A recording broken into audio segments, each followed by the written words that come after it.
की जय। भारत माता की जय। तो जैसा कि आज हम लोग ध्वजारोहण किए हैं और ये ध्वजारोहण अब हमारे जीवन से जुड़ गया। जब तक ये जीवन रहेंगे तब तक ऐसे हम इस ध्वज को फहराते रहेंगे।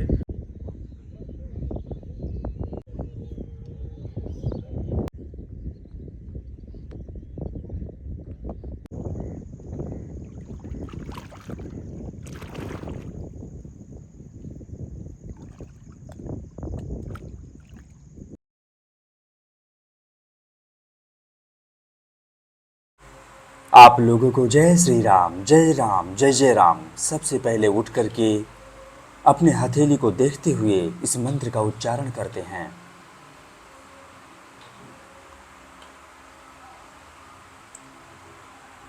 इसके बाद धरती माता जी का चरण स्पर्श करते हैं।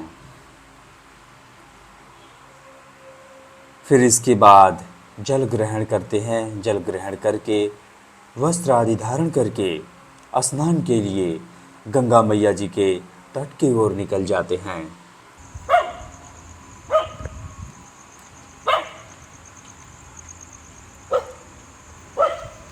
तट पर पहुंचकर भगवान जी के दर्शन करके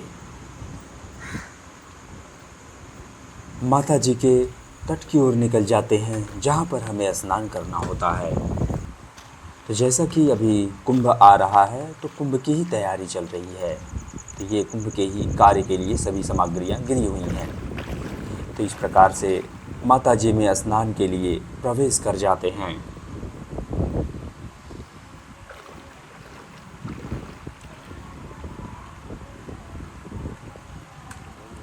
माता जी को प्रणाम करते हैं, माता जी की वंदना करते हैं। इसके बाद माता जी में डुबकी लगाकर स्नान करना आरंभ करते हैं।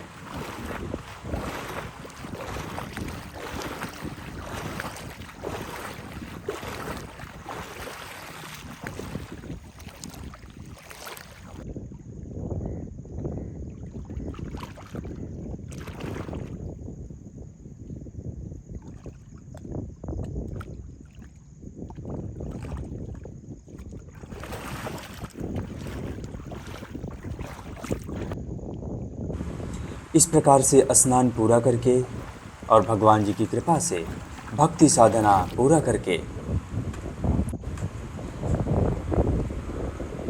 तो अब से हमारे ईश्वर के रूप में यही ध्वज रहेंगे, यानी कि ईश्वरी वाणी। ईश्वर की वाणी को अपना धर्म, अपना मार्गदर्शन मानते हुए इसके तहत सभी अभियान आगे भी चलाए जाएंगे और ये अभियान जब तक ये माता धरती रहेंगी तब तक चलते रहेंगे।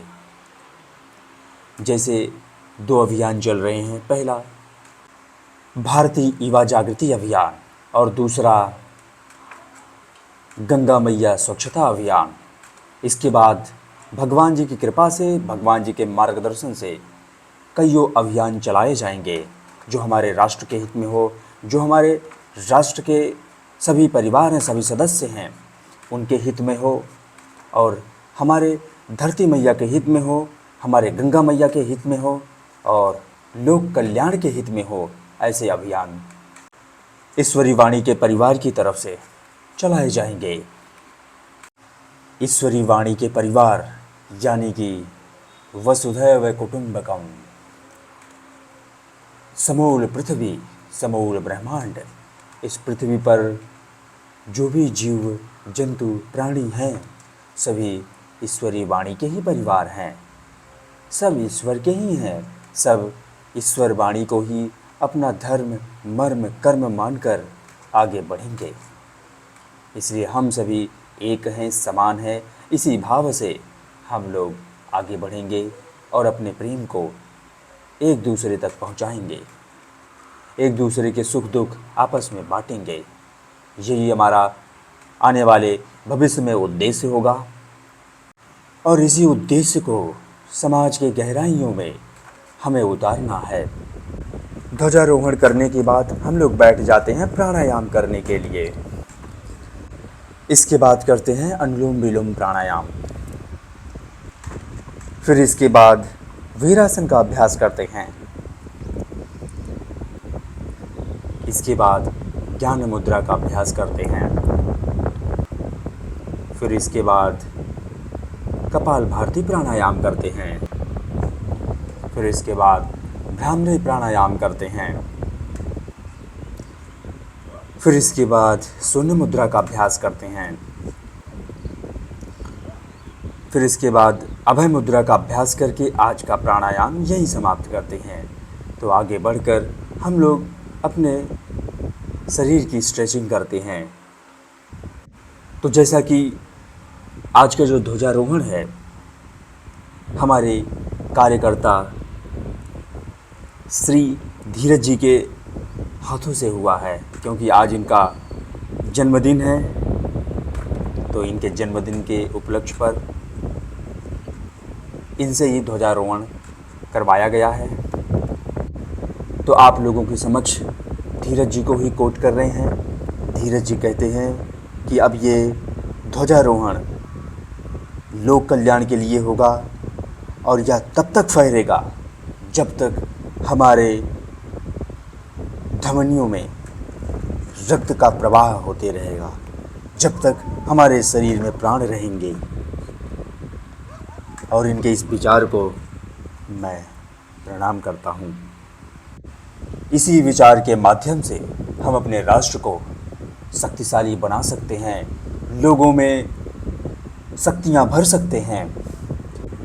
मयूरासन करके आज की स्ट्रेचिंग पूरी करके हम लोग आगे बढ़ जाते हैं व्यायाम की तरफ। व्यायाम की शुरुआत हर दिन की तरह साधारण सपाट से करेंगे। तो जैसा कि आज कंधे के लिए विशेषकर सपाट लगाएंगे, तो इसलिए हर एक सपाट में अपने कंधे पर ही ध्यान रखकर सपाट को लगाएंगे। तो इस प्रकार से साधारण सपाट लगाते हुए आगे बढ़ते हैं। फिर उसके बाद गहरी सांस भरते हैं और कुंभक सपाट लगाते हैं।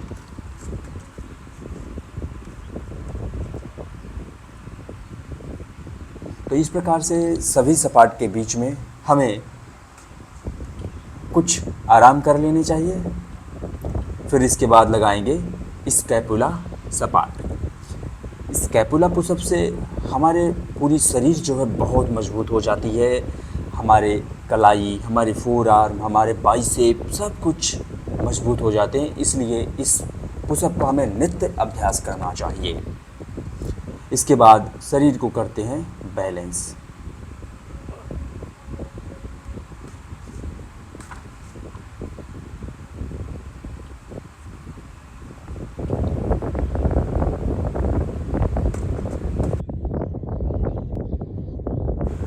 तो इस प्रकार व्यायाम के पहले चरण को हम लोग पूरा करते हैं।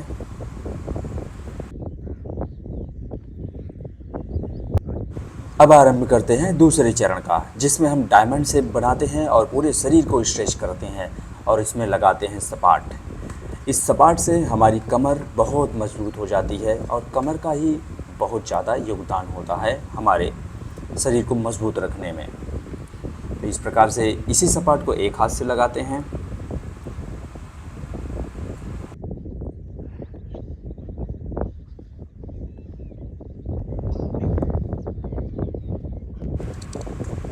तो जैसा कि आज कंधे के लिए विशेषकर हम व्यायाम करेंगे, तो जिसमें सबसे पहले हम लगाते हैं आर्चर पुशअप।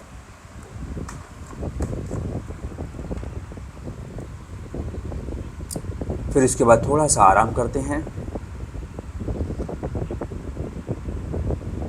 बहुत कम समय में हमारे कार्यकर्ता लोग अपने शरीर की मजबूती को एक चरम अवस्था पर ले जाने में सक्षम हो रहे हैं। फिर इसके बाद हम लगाते हैं क्रॉस हैंड पुशअप। अब इसके बाद लगाएंगे पाइक पुशअप।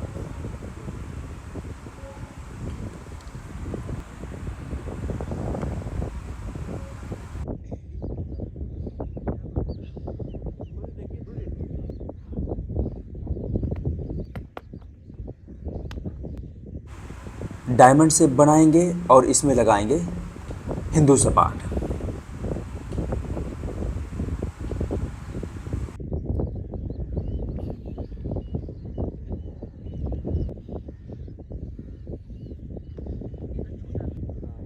और डायमंड से बना के पाइक पुशअप की स्थिति में आएंगे और इसी में लगाएंगे पाइक पुशअप। इससे हमारे फोर आर्म और कंधे दोनों मजबूत होते हैं।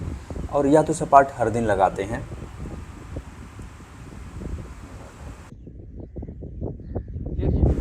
तो अपने कंधे के मजबूती के लिए हम लोग क्या करते हैं कि अपने पीठ पर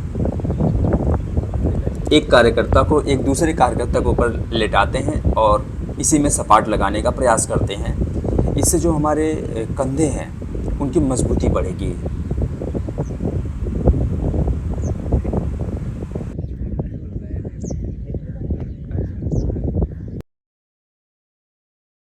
तो इस प्रकार से सभी कार्यकर्ता इस कंधे के मजबूती को बढ़ाने के लिए अपने पीठ पर किसी न किसी को लेटाते हैं और प्रयास करते हैं। बहुत अच्छी बात है और बहुत कम समय में ये अपने मजबूती को एक चरम अवस्था की ओर बढ़ा रहे हैं और बढ़ाने में सक्षम भी हैं।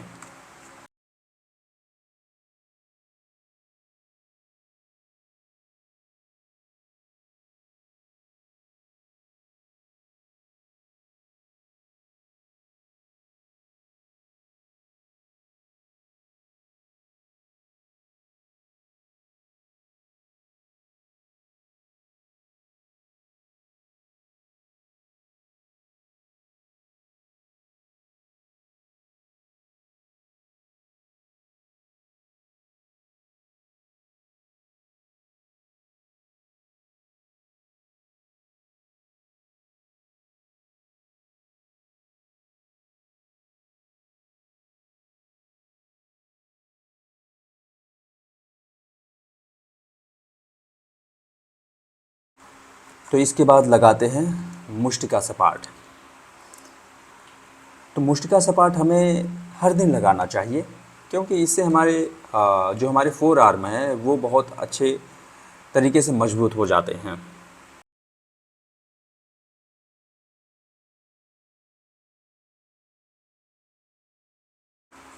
फिर लगाते हैं 3 उंगली पर सपाट। तो इस प्रकार से हमारा जो व्यायाम का दूसरा चरण है पूरा होता है। तीसरे चरण के आरंभ में हम लगाते हैं 100 से अधिक दंड। तो इस प्रकार से दंड को लगाते हुए हम लोग आगे बढ़ते हैं।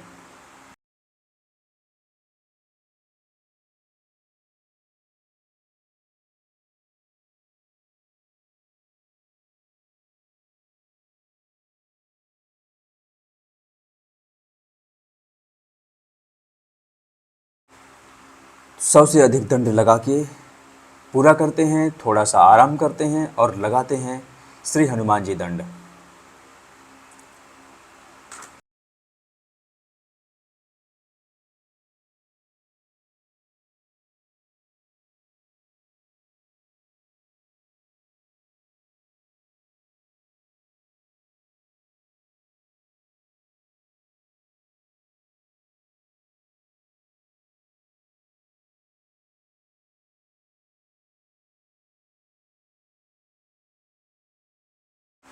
इसके बाद लगाते हैं देसी दंड बैठक।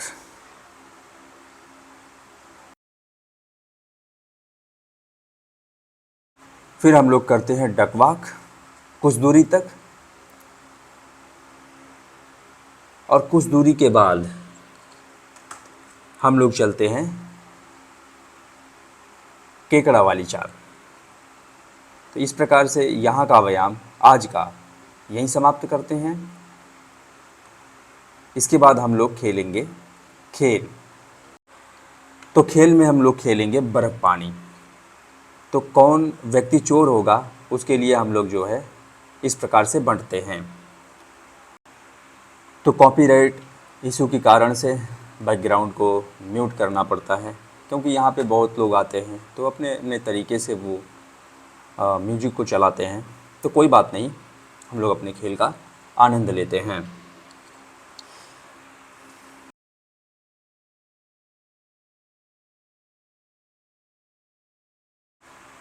तो इस बर्फ़ पानी के खेल में ये होता है कि जैसे मान लीजिए कि जो चोर हुए हैं वो जिसको स्पर्श करेंगे उन्हें उसी स्थिति में रुक जानी है। जब तक हम लोग उन्हें स्पर्श नहीं करेंगे तब तक वो जो है वैसे ही रहेंगे। अब जैसे देखिए ये अब इस स्थिति में गिरे हैं तो ऐसे ही ये बर्फ़ बन जाएंगे। जब तक हम लोगों में से कोई कार्यकर्ता इन्हें स्पर्श नहीं करेंगे तब तक ये ऐसे ही बर्फ़ बने रहेंगे। तो बड़ा ही आनंद आता है खेल खेलने से, तो पूछिए मत। जैसे जल में शक्कर घुल जाती है वैसे ही हम लोग खेलते खेलते आपस में घुल जाते हैं। तो आज श्रीमद् भगवद गीता के अध्याय पहले श्लोक संख्या 17 और 18 की चर्चा हुई है। कॉपीराइट इशू के कारण से जो है बैकग्राउंड को म्यूट करना पड़ा है। चलिए आने वाले भविष्य में कुछ इसके निवारण किए जाएंगे।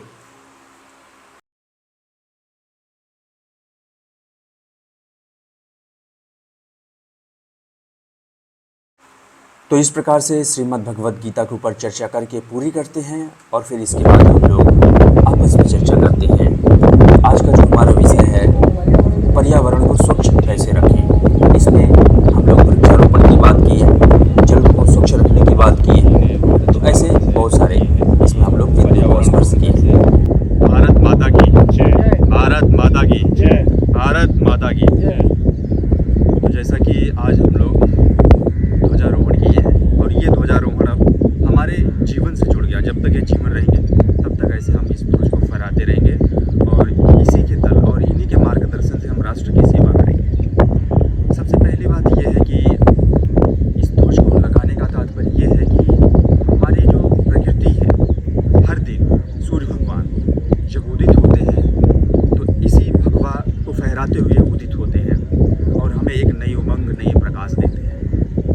तो इसका तात्पर्य यही है कि जैसे हमारे सूर्य भगवान न जीव में, न हम में, न किसी शिक्षित, न किसी अशिक्षित, न कोई वृद्ध, न कोई युवा, किसी में भेदभाव नहीं करते हैं, बराबर प्रकाश देते हैं।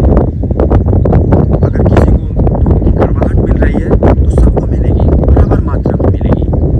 वैसे ही हम इस भगवा के मार्गदर्शन में और इसी के समक्ष रह के और इन्हीं के मार्गदर्शन में हम जो कार्य करेंगे सबके लिए बराबर भाव से करेंगे, निष्ठा से करेंगे।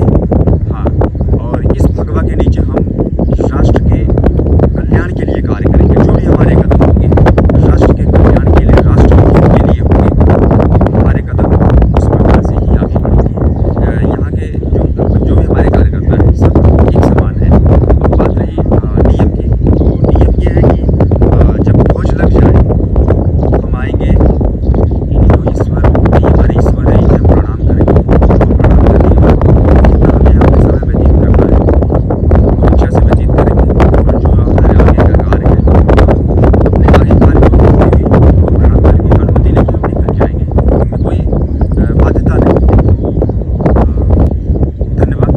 भारत माता की जय, भारत माता की जय, भारत माता की जय। वंदे मातरम, वंदे मातरम, वंदे मातरम।